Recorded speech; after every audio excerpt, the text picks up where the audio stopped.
यह कहानी है एक छोटे से गांव की, जहां सुबह सूरज के साथ उम्मीदें भी जागती थीं। इसी गांव में रहता था एक गरीब लेकिन बेहद ईमानदार लड़का। उसका नाम था राहुल।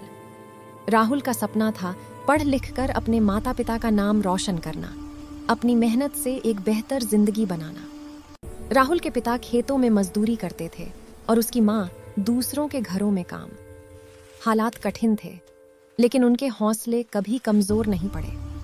राहुल पढ़ाई में बहुत तेज था, पर स्कूल में कुछ अमीर बच्चे उसकी गरीबी का मजाक उड़ाते थे। अरे राहुल, तेरे फटे जूतों में भी सपना देखता है तू। उनकी बातें राहुल के दिल को तोड़ देती थीं। आंखों में आंसू आ जाते।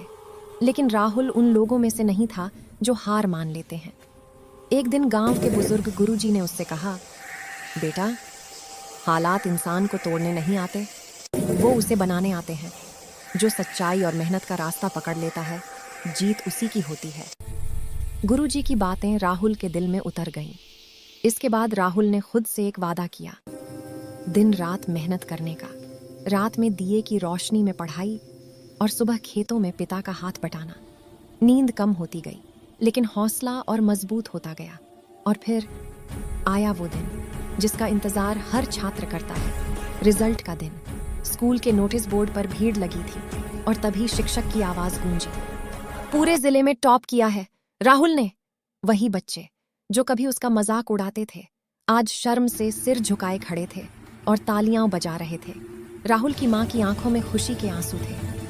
पिता का सीना गर्व से चौड़ा हो गया और राहुल बस मुस्कुरा रहा था। उसने साबित कर दिया था, हालात चाहे जैसे भी हों, सच्चाई और मेहनत कभी हारती नहीं।